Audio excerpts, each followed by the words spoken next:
All right, everybody, welcome into the Fifth Dimension podcast. And today I am joined by a very special guest, somebody who is a close mentor of mine and I feel very inspired by and honored to have on this show because it was his work, his course that I took that really helped me awaken to my true self, was the first step in that process. So I am joined by Neal Klein, professor at Lesley University. Neal, thank you so much for coming on the podcast. Love to be here. Love seeing you again. Yes, it's absolutely amazing to catch up, to have you on this space, and to share this connection. And I think it's been at least 3-4 years since that trip. So Yeah. there's And it could be 5 even. yeah, honestly, I mean, time is an illusion. So, but there's It's been going definitely backwards and forwards at the same time, according to the quantum physicist, but let's not get into that. that's a little bit out of my range of knowledge. So, I mean, we could get into the theoreticals on that all we want, but I don't know how much I'd be able to contribute. But so much growth and involvement since that time. And I mean, I would love to, just start off by you talking about, I feel like we talked a little bit right before we went on about how we kind of share a very similar purpose, if you will. And I'd love if you could just speak to that and sort of how that comes about in your work and what you're doing. You bet. For me, it's been obvious from a very young age what I wanted to do, which is I wanted to teach.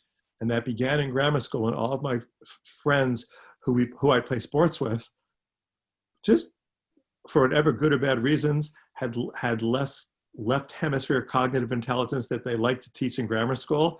So I was always bothered how the teachers treated me differently than they treated all of my sports friends. And it held true forever. And it's like, they're good souls. They play really well. They understand stuff. So from that age on, the question has been how to become a great teacher. And then for me, the second question is what needs to be learned? And being a child of the 1960s, I was a conservative kid, went to college in 1968, and the world went upside down in a very short amount of time because there was a war going on. I was a psychology and photography major back in the day.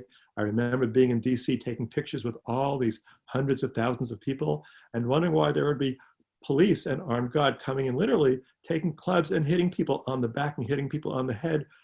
And I get there might have been some things that were going wrong, but it seemed so extreme so quickly that then the question became early on, which is we've got a setup, we've got a system, we've got a culture, we've got mother culture saying this is who we are and what we need to do. We've got a civilization based on certain premises. And I think they were the right premises when we were living 100,000 years ago and had to deal with there's a bear, there's a fire, and had to deal with that. But I think those are not the ways that are going to serve us trying to get to a healthy, peaceful civilization where basic needs are met for everyone and we're not fighting over differences of opinions. And I think we need to start with the very young kids because I think they've not had primary learning yet. And any human being kind of go, if we can start listening differently, speaking differently, understanding about evolution and what makes us different as far as tools are concerned and what keeps us stuck in the past, wouldn't that be an amazing thing to do with a life? And as we were chatting earlier, we were using different words and saying the exact same thing. 100%. And being in the classroom, I definitely see where we are sort of lacking in terms of what is it that needs to be taught. What you said in terms of what is it that needs to be learned. I think that's a mindset that's not necessarily adapted by a lot of teachers in, whether it be grade school, whether it be in psychology. Psychologies are teachers of the self. So it's what is it that you've discovered that you feel needs to be learned? What is it? Because we sort of do live in this almost by our animalistic impulses, if you will. We are very much paradoxically disconnected from our interconnected state, right? We've kind of forgotten what our true nature is. So, I mean, what is it, that shift that needs to take place in terms of what we need to learn? Yeah, it was a great sentence you just said. First of all, I like all these fun words juxtaposition sweetly. I appreciate it. So do I. I think the the big answer is, and there's lots of subtopics of that, is we think that the young kids need to learn basic reading, writing, and arithmetic. I couldn't agree more. The issues that are causing our children and us grown-ups the biggest dilemmas are not reading, writing, and arithmetic questions. They are psychological questions. They are, have we learned how to listen better? How have we learned how to speak more clearly? Have we learned to understand the physiology and psychology of our brain so we can understand what were we programmed to do, which is still screaming at us all the time because our basic brain is stay alive, which we still need to do, and it's screaming at us, but that's not what's going to fix the issues we're dealing with at the moment. And I think having basic psychological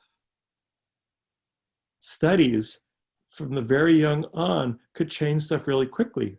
The second part of that is working with teachers who are working with their very young and going, can we just have a discussion about what about what we need to do? And I think if we just had 1,000 people in a setting and said, let's all come up with your own ideas, we would share similar ideas, so it would be an easy direction to go in. I don't think we would be disagreeing with a lot of stuff, really. Right. There's a lot more that we have in common in terms of ideas and what it is that we want to accomplish than people realize. I think we get caught up in division in so many different areas of life, there's so many different areas that you could get into about what causes division, but it's I for me, I kind of you can continue. Our basic human needs we also share in common. So if you just take all the ideas away and kind of go, okay, who wants to be alive? Who wants to have enough food? Who wants to have enough water? Who wants to have enough love? Who wants to have enough safety? We would agree with that cross-culturally. Right. 100%. I don't think nobody wants to see people, going starving, not having clean drinking water, those basic physiological needs. Like I kind of wish I took more psychology courses in college, but I've studied Maslow's hierarchy of needs in my own time. And, so many people are trapped in the bottom where their physiological needs aren't met. You can't really reach your full potential. It's just not even a possibility. Like, how can you be expected to? So just sort of that baseline premise, I think we need to be working towards. How can everybody become self-actualized? How can everybody uniquely contribute, uniquely be who they're meant to be? Because that is what would essentially turn the collective into something that is more of peace, love, harmony. You bet. Couldn't agree more.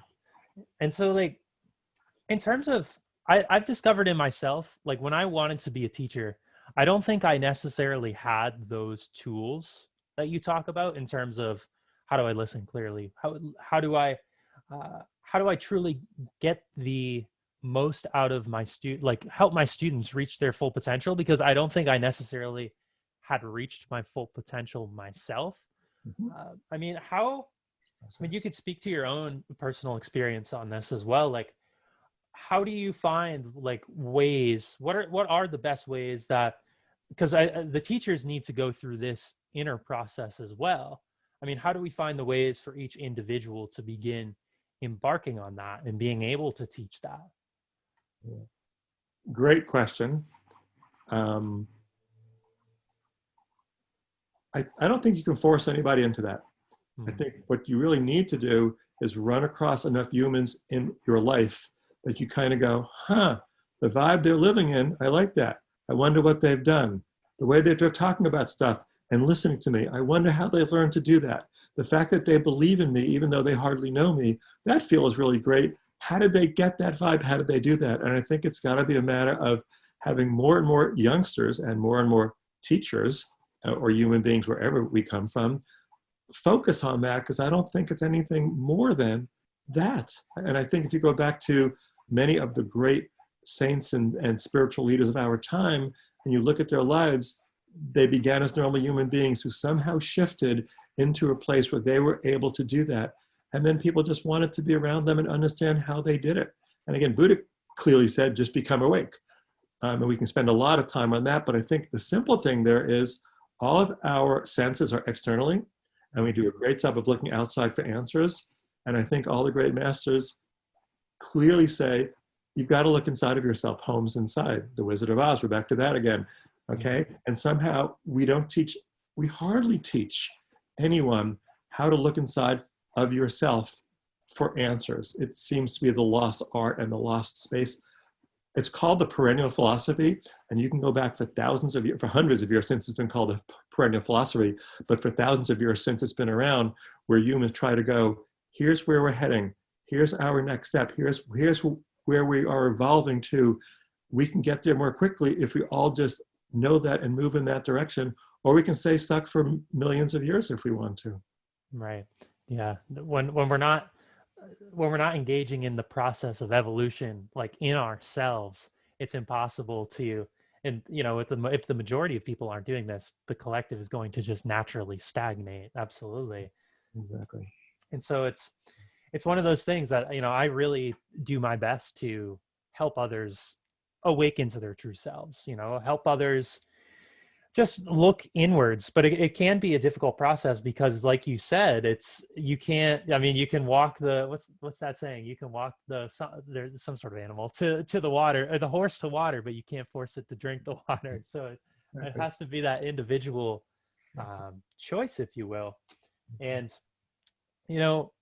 with that like in mind, I feel like our society in general has almost doubled down on this externalization. I mean, we very much live in a materialistic culture. We very much live in a consumption driven culture that plays off of our animal instincts, right? It plays off of our impulses. So naturally we're taught to just sort of succumb to that impulse and just, oh, that's all right. I'm going to seek, I don't know, I'm going to seek answers outside of myself, and I'm going to go buy something on Amazon because I'm feeling a little bit down, instead of trying to process the emotion. Yeah. And Yeah. The first like inward reflection that I ever had actually came in your course, in terms of we wrote the parts paper afterwards. And I remember that being a very eye-opening paper, because I had never really looked to see what are the different parts of me. What is it that makes me uniquely me? And like, why does this matter, essentially? And it really put into perspective how deep of a human I am. Like, and there's so much more underneath the surface than what we are told to believe. I mean, how would you sort of define, I suppose, the self, or like the deeper parts of self? Like, what is it? How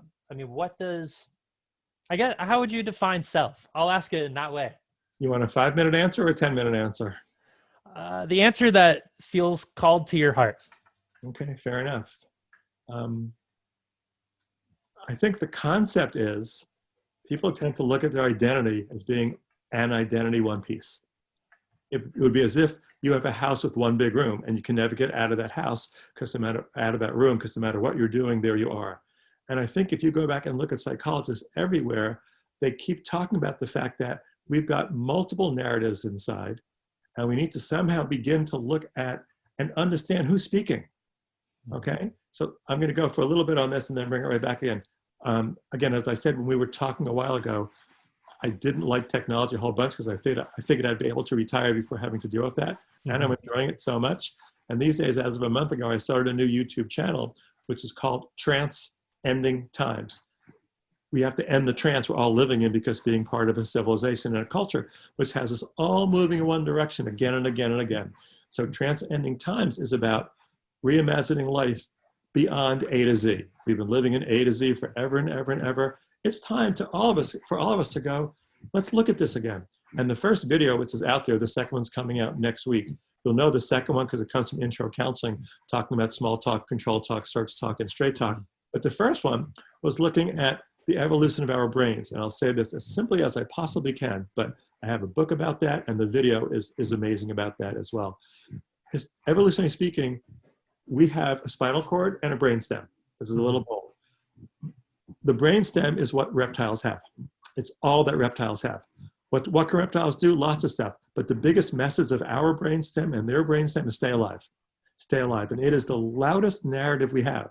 So if you don't start asking questions, which narrative is speaking, the one you're going to hear the most often is the one that's saying, stay alive, stay alive, stay alive as an individual. Mm. Evolutionarily moving on, we go from a reptile brain to a mammal brain. Okay, I'm not going to get into the technical words there, but I easily can. I just want to keep the concepts there. What can a mammal do other than a reptile, beyond a reptile? Lots of stuff. But the biggest thing is warm-blooded, giving birth, having families, having tribes, developing civilizations. Reptiles work by themselves. They kill by themselves. They problem solve by themselves. We do it in units. Now, the bottom piece of that is we have feelings. The blessing of doing stuff as groups brings in the blessing and curse of going, I'm so angry sometimes, I'm so frustrated sometimes, I'm so puzzled sometimes that we don't know what to do. That's the second biggest narrative. Mm. So if we don't understand the concept of we've got many rooms in our house, Mama civilization is, or Papa civilization, but we call it Mother civilization, is clearly saying you've got one identity, and we bought into that. In psychology, most people with simple psychology understand that, as opposed to getting into depth psychology and studying it more so. So those are your first two narratives. Then after that, evolutionarily speaking, we have a neo-mammalian brain, or a distinctly human brain. And that is bigger than the other two and more involved than the other two. It allows us to do all the stuff that mammals can't do. And we, from the good stuff of having drugs that work for us, from the bad stuff of having bombs, all the businesses we do, all the industries we do, all that stuff comes from that part of the brain. Yay, us. The dilemma is two pieces here. It's quieter. That narrative isn't really loud. It isn't there at birth. It usually comes in someone's teens before the frontal lobes are totally there. And some grown-ups never, ever go there. So you've got one screaming narrative, stay alive, which we have to do, going back to Maslow's needs. We have another narrative saying, feelings, feelings, feelings. Am I loved enough? Am I competent enough? And then we have on top of that a voice going, lots of other things are possible, okay? However, human brain has two hemispheres. Mm-hmm. The civilization we live in is all built by the left hemisphere, by half of our brain, which is the world we're living in. Very analytical, very logical, very sequential. What's missing there? Feelings get in the way. Intuition, guys don't even have intuition. But there are all sorts of other places we can go for guidance and for tools. The right hemisphere has hardly become a part of the conversation so far. So we need to do two things. With the left hemisphere, we need to make it louder. We need to pump up the volume. And for me, with all the left hemisphere, it's almost 50 shades of maybe happening there, because the left hemisphere goes crazy. And we all know how crazy our brain can be. But for me, the grounding piece there is the question, does this make sense to me? And does this feel okay to me? So in addition to my reptilian brain screaming, my mammalian brain screaming, my human brain everywhere, it's like, does this voice make sense to me? Does it feel okay? And then, much like we would do outside, if there are three voices, you go, that's Billy, that's Joey, that's Johnny. I trust Johnny's more than Billy and Joey. We've got to learn to do that inside. So it's not just the volume, but it's who's speaking, which room do we want to live in more often? And that's our left hemisphere. When you talk about Maslow and self-actualization, we've hardly begun to acknowledge the supreme power and the connectedness we all have and the advantage we have by understanding that. We haven't even begun to go there. But even in our civilization, we downplay the right hemisphere. And it's just, when it becomes known by enough, it'll be the evolutionary jump. Much like on the planet, there was a time there was no flowers. Mm-hmm. No, there were no flowers. It was pre-flower. And then one flower appeared for a second or 4 seconds and died. And hundreds of years or thousands of years later, there were flowers. But the same concept will be here. How can there be beginning flowers going right hemisphere, right hemisphere? I think once we all understand the 4 narratives and then go, who's speaking? Who do I want to listen to? What we do becomes simple, and we can teach that. We know enough of that stuff already. We can have conversations about what's important there and how we do that so that people aren't worried about what we're telling the young. But I think we can all agree on such basic stuff that it would move us in a direction, and we would have a trance-ending moment. Definitely. I love that. I love that answer. And, that speaks so beautifully to this. We have a gift as humans of this self-awareness, of being able to, reach this state of self-actualization, which, like you said, many now have not necessarily reached it themselves, but we have this gift of where, if when we eventually do reach it, and I do feel it is inevitable at some point, whether it takes 100 years or whether it takes 1,000 years, evolution goes how evolution goes. We're always growing, we're always evolving, and it's almost sort of like a domino effect where the first domino has been pushed. It is there. It is in the gene pool. It does exist evolutionarily. So it's only a matter of time before that narrative wins out, it feels like. And would you say it's primarily, Let me back up for 1 second. Is that okay? oh, absolutely. Self-actualization, I think there's two ways of looking at it. The one way is at a moment-to-moment basis. Every day we all have hundreds of self-actualized moments when we're just doing art or doing dance or sitting watching the leaves or the flowers go, or looking at a sunset, or having a good conversation with somebody else. So I think there are many moments in every day that we understand what that word is leaning towards. The dilemma is, do we have a culture that allows that to happen more often as opposed to happening less often? Mm. So it's a moment to moment for each of us, and a directionality that hopefully we'll be moving in at the same time. Right. So that would sort of speak to those like peak experiences, if you will, and like entering the flow state and Yeah. finding what it is that. Those are the exact words: the peak experience and the flow state. Right. And I feel like for me, ever since understanding when I began to understand what that actually meant and how that could sort of be a catalyst for my life, now that is like what I see, the peak experience, the how do I enter a flow state, because in it I feel I can reach my full potential, I can be who I'm meant to be. And that's what's so cool about this. As people begin to get that, the motivation to go, I want more of this, you don't need to teach that. As Right. someone gets that, it's like, I want more of this. It's like it's an innate piece inside of us. Right. It's definitely our natural state, I feel. It's definitely how we are supposed to be living. If that wasn't, if we were not capable of reaching it, then it wouldn't be, it wouldn't be there evolutionarily.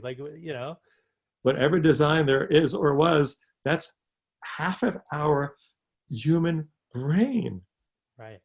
And we're using it like 1% of the time. It's like, let's use it 50, because we need our left hemisphere also, but if they're both used 50% of the time, we could create everything we need to create, and we can have moments of amazing happiness, peace, love, connectedness, belonging, Right.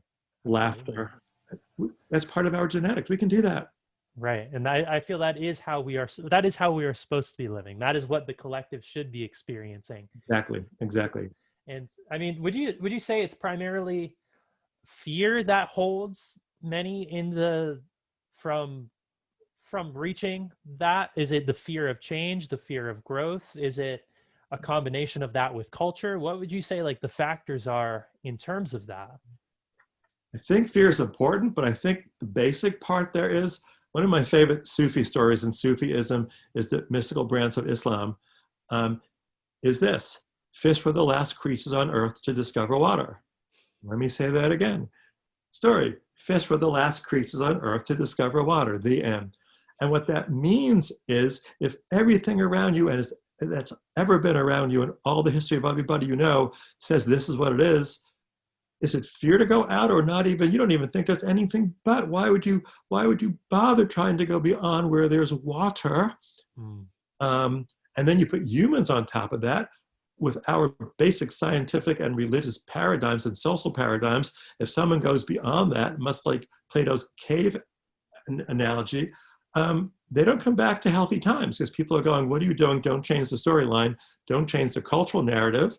And the bigwigs usually get thrown in prison, mental institutions, are killed, or left, or have to leave their careers. So we don't treat them well. So that's where the fear comes in. But I think before that, it's a matter of going, we don't even know it exists. And once again, the simplicity here is, once someone knows it's possible, it exists, you don't need to worry about motivation any longer, because there's an inner yearning going, wow, if I can do that, don't I want to give that as much time as I can, or at least some time every day? But yeah, I feel like that the peak experiences and the yearning for that, almost goes beyond like rational words and logic. Like if you have an experience, there's no way to Yeah. put it into there's no way to put it into adequate words that can actually summarize that experience. It feels impossible. And You so bet. that's why it's so difficult to actually teach it, because Yeah. unless you sort of you bring them to the water and they choose to drink the water, going back to that analogy. to, And to that animal, us being the horse now, it doesn't make a difference which animal it is at all. right, it's all the same concept. All animals need water. But let me just chime in on that for a second. For me, the trick, the words don't do it. I mean, I can do the best I can with words. Okay. So people cognitively left hemisphere go, okay, I'm understanding this a little bit.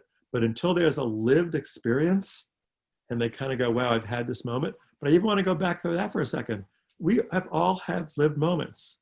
I mean, every one of us can go back to think of the one or two times in your life that you've just gone, I want this minute or this moment to last the longest. Okay. Have you had 10 of those in your life so far? Have there been 1,000 smaller versions of that? So experientially, I think we all get it, even though we can't use our left hemisphere words to talk about it, because it's intuitive. It's not rational. It's ineffable. It's not what that hemisphere does. Right. But if people can experience it, and we've all had moments that have just been earth-shattering. It's like, wow, I never had this moment before. I never knew. Right. Definitely. And I I think always knew. right. And I think the more you experience it, the more you're able to tap into it. And if it's just Yeah. if it's very infrequent, you're not going to necessarily recognize it as uh, a way of living, a way of being. And I think that is the being's natural state, where we should be, where we will Yeah. evolve to.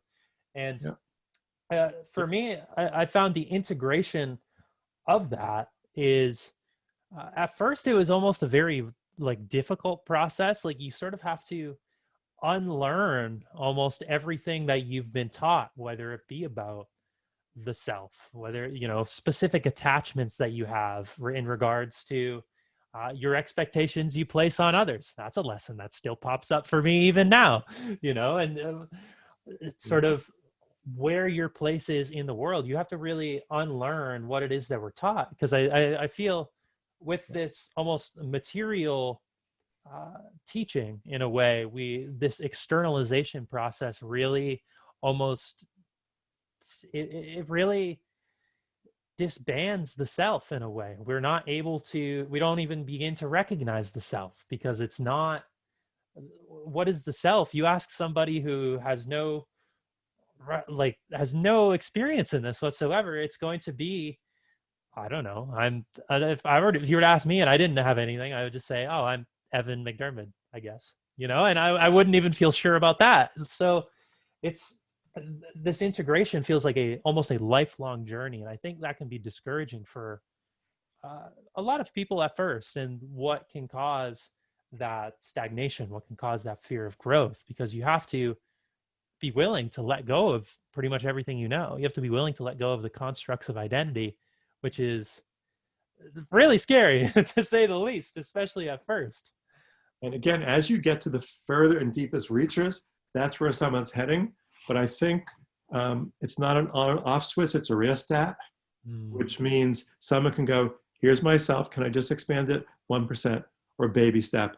And I think the process is why it takes so long, is most people feel safe if they're doing it in small pieces, although there are stories of people who just made the jump or the leap like that. But I think for most people, instead of thinking of losing oneself to begin with, the idea is, can I take the self that I have and add on to it?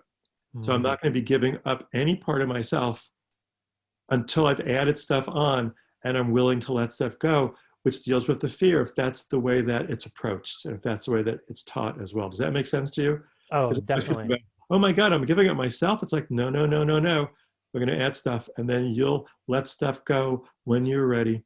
Right. 100%. Let go of what no longer serves you. And in a sense, the true self never leaves, and the true self is always there, and it's never not been there, because we were born into who we are. So and The guidance never stops being there also, but we don't teach people how or where to listen to that. Right. I mean, where would you speak to in terms of tuning into guidance and tuning into intuition? Because that's something I really didn't have any teachings of and sort of just had to navigate on my own in a way. So, I mean, how could you speak to tuning into guidance and intuition? I'm going to do this two ways. Intuition is the easy one, although there's nothing easy about using words with intuition. Right. Definitely. Okay. Um, these days in my teaching, I probably said this when you were in classes, but these days I say it all the time. What I'm trying to do is work with any college student who can take any concept I'm speaking about and talk to an 11-year-old and be able to communicate that information with the 11-year-old. Because if academics can just talk amongst ourselves, why? Why wouldn't we be able to go, here's what I'm saying, now let's have these conversations with everybody in your world that you want to have that conversation with, okay? So intuition, the easiest way for me to explain that, going back to Carl Jung, people may or may not know who he is, but Jung, and what a powerful man on the planet. He literally says we've got 4 ways of defining who we are. One is through sensing, sensation, seeing, hearing, tasting, smelling, and touching, where we get information in out there primarily. One is by thinking, left hemisphere, where we analyze stuff and logic about stuff and decide, making decisions like that. One is with feelings, which is going, how am I feeling about that? It's very personal. It's very mammalian because we are mammals, okay? And the last one is intuition. The cool thing is sensing and thinking and feeling all come in the front door. It's through our consciousness. I'm aware of seeing this. I'm aware of thinking this. I'm aware of feeling that and feeling that. It's filling up consciousness. Mm-hmm. Intuition is our history of body and memory. So it's a matter of every experience we've had in our life is recorded in our body somewhere. And we know that, our bodies know that. Every experience we've had in our life is recorded somewhere in our mind. Pixar's movie Inside Out a couple of years ago did a sweet job of showing that for kids, I think, to help them reassure the fact that there's multi-narratives and how feelings are all okay, depending on how they're used and modulated. But intuition is not the front door, it's the bathroom window. Again, one of my old favorite Beatles songs, but I'm not going to give you the title, but the phrase was, patience came in through the bathroom window. And intuition is, can I learn the skills of what's my body saying? And we know that on some level. It's the stuff that haunts us. It's the stuff that we just know is pulling at us. And some of the most amazing moments also. But I think most people have that. That's nowhere. It's called somatic psychology or holistic psychology, and it's coming into play now. But when I was an undergraduate, that was nowhere in the courses, or almost nowhere in the courses. But I think we need to help people understand about that wisdom and guidance.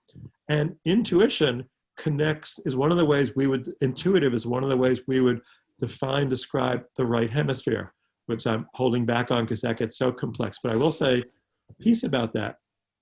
My favorite 18-minute or 20-minute TED Talk for people to get that is by a woman called Jill. Her last name is Taylor. Her middle name is Bolte, I believe. Dr. Jill Taylor. She's a neuroanatomist, and she had a stroke. And she talks about she was living in a neuroanatomist lived in their left hemispheres. And with the stroke, where this was gone, she was living in her right hemisphere. And she talks about her lived moments of having the dialogue between both hemispheres happening, where she was going back and forth. And it's so real and so lived, and she explains it so well that if people have the time, it's an 18 or 20-minute TED Talk or a book called My Stroke of Insight. It just explains the normalcy of our right hemisphere probably better than anything else that I've done.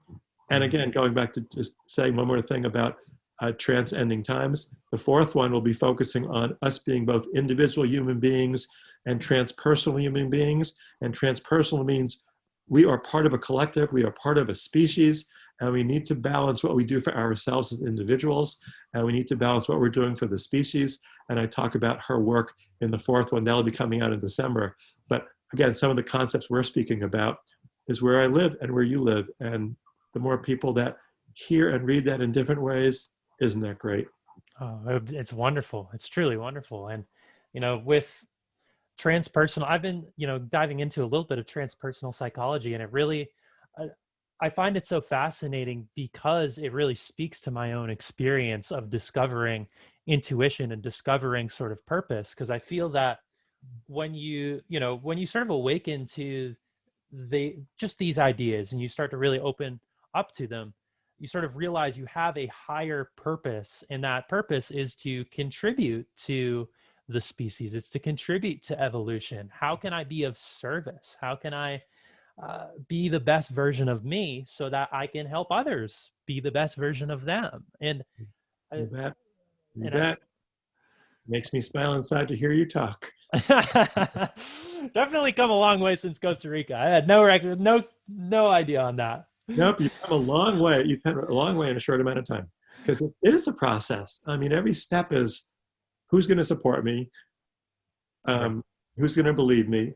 Do I know this well enough to stand on it and talk about it?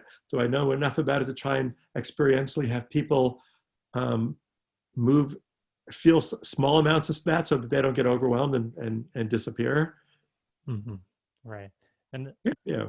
I, I I feel like a big part of it, I mean, speaking to my own personal experience, is just sort of learning to trust what my own experience, and learning to how can I articulate my experience. Speaking to what you said about how can I explain this to an 11-year-old? Like, how can I articulate what my experience is to best help others? Because, I could go into these, I don't know, make it make it very much my own, in a sense that nobody would understand. I mean, we can't live other people's experiences.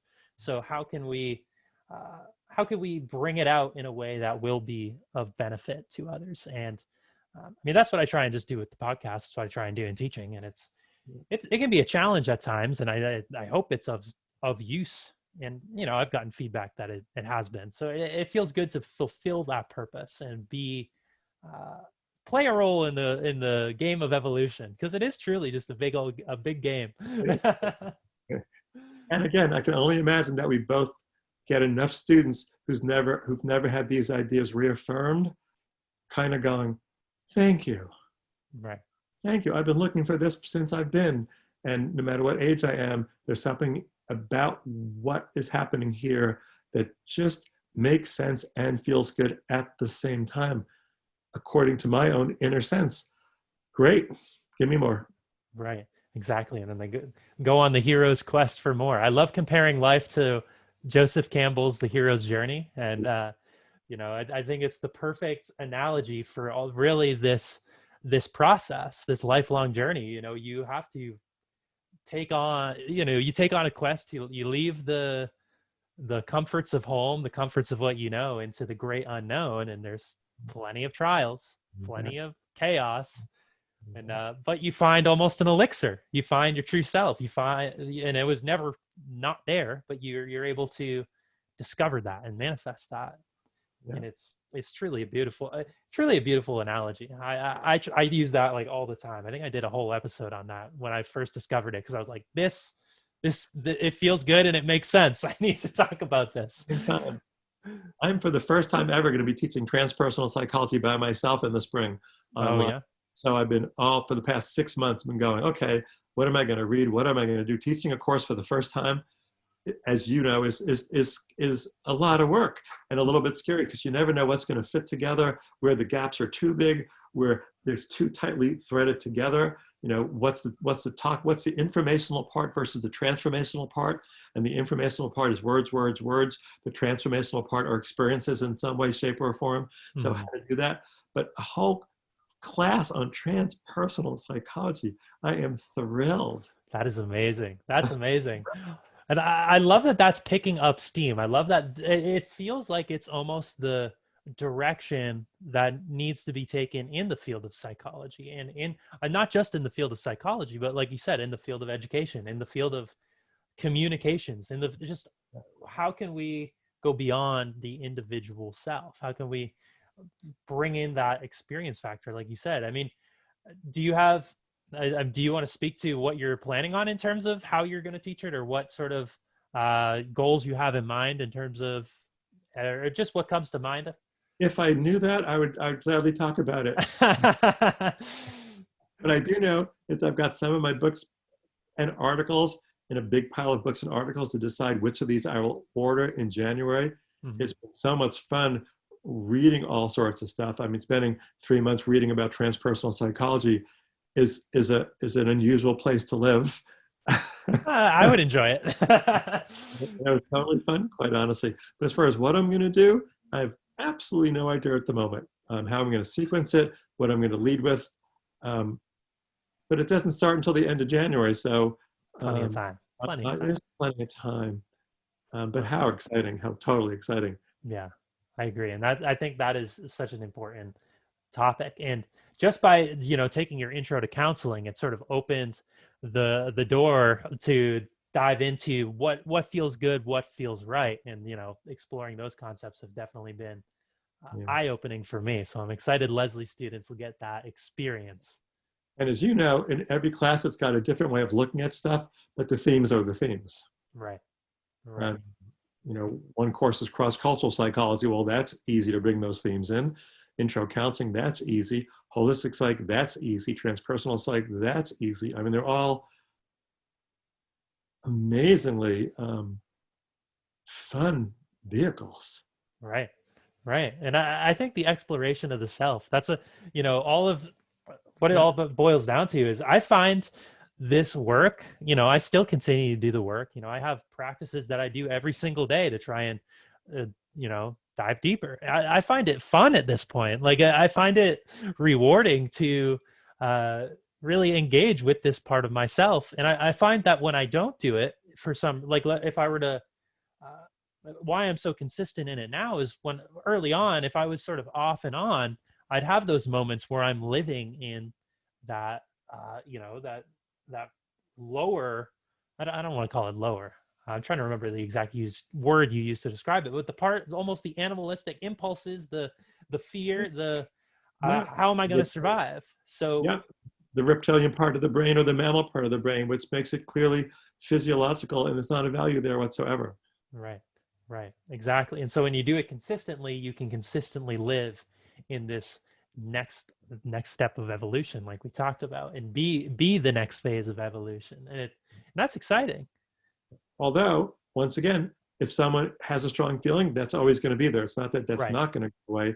It's not going to pull you so much that that's all that's there. And again, 20 times every day, I get pulled by a strong feeling so much Right. that I've lost where I want to be. Okay. Um, you know, staying alive, that's also going to be there sometimes for such a little stupid thing. Like somebody pulled in front of me and I'm driving a car. It's kind of like, and it's like, breathe, flow, and how easy it is to leave that moment and how hard it is to get back to another moment like that. But won't we all be healthier? And won't our immune systems be totally thrilled when we spend more time practicing that? So it's not just out of awareness and out of willpower, totally. Right. 100%. And it is a practice, something you cultivate over time, learn, grow, and you grow with it.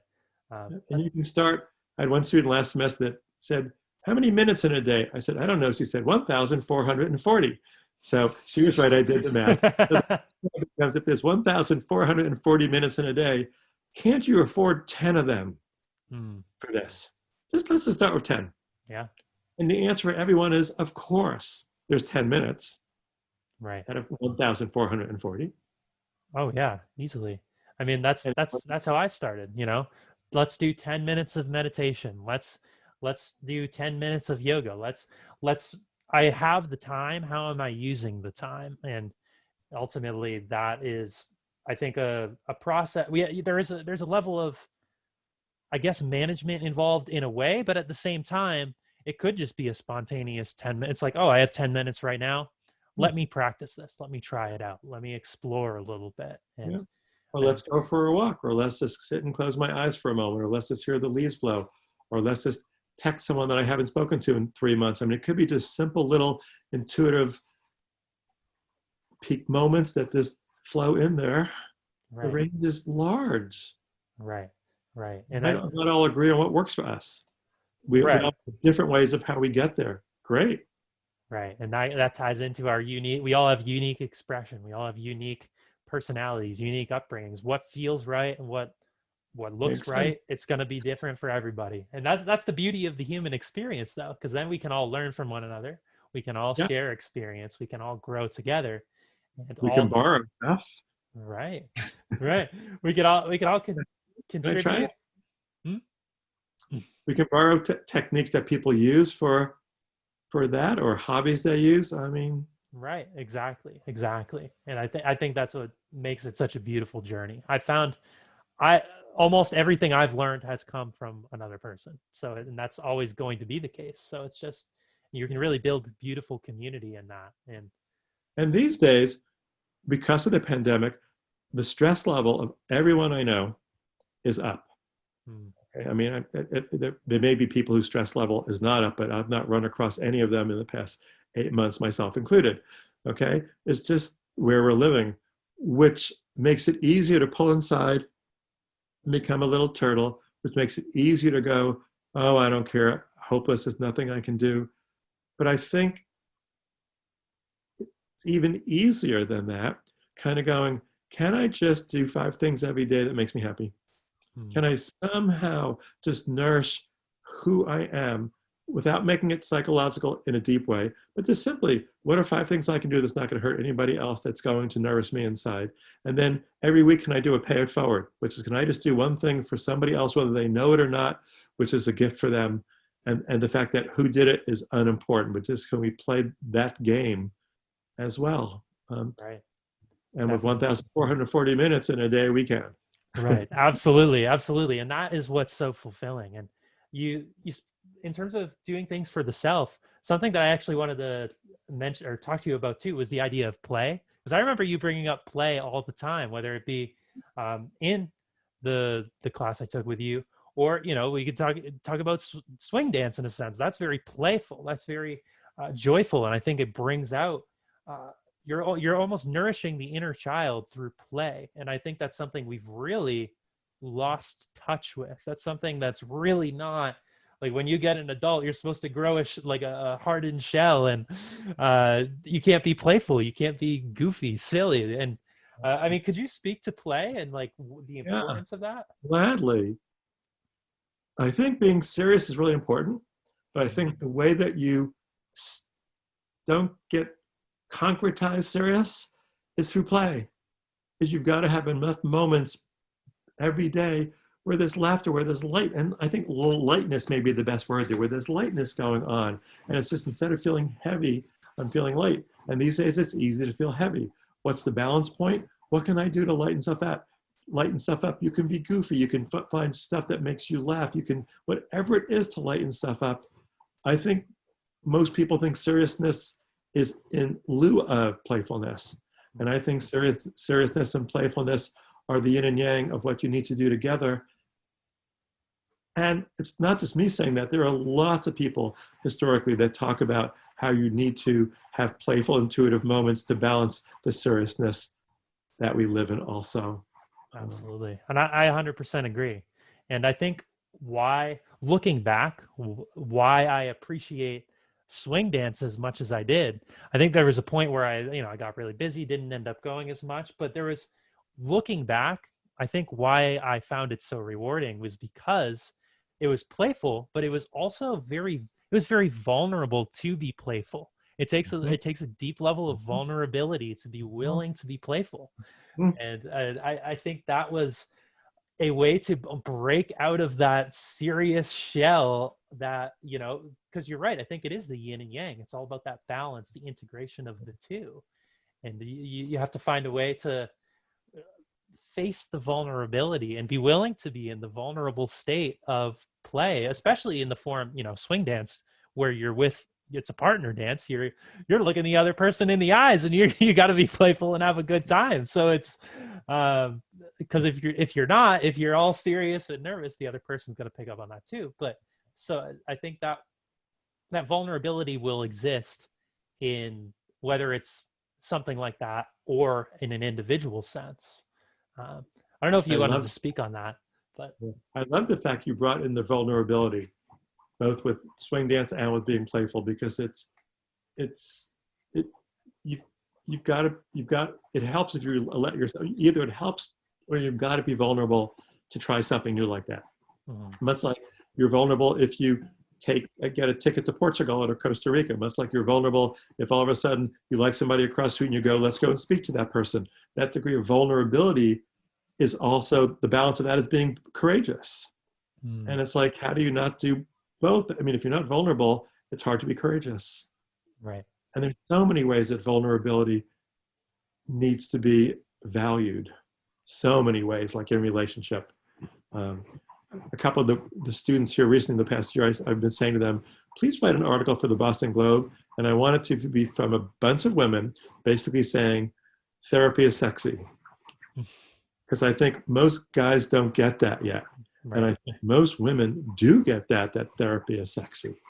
That it could be extremely manly to go, here's who I am. And part of who I am is I've been in therapy and I could share this part of me and this part of you as well, as opposed to having that be just missing.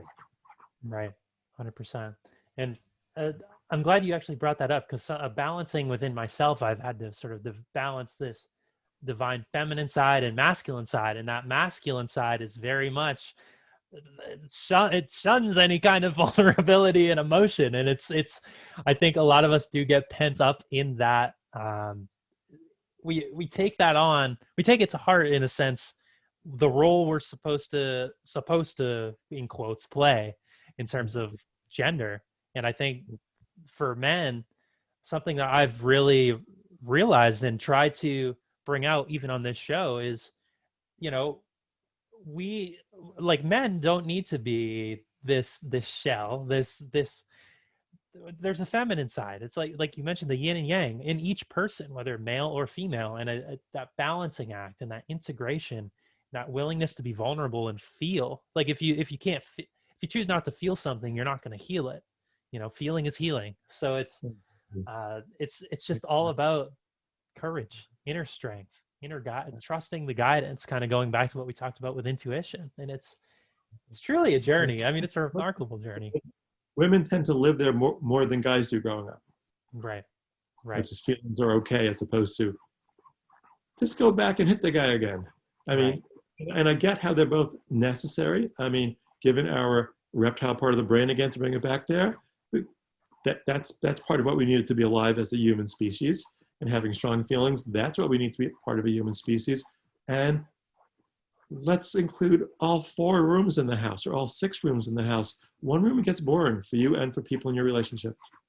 Right. No, definitely. And Anymore.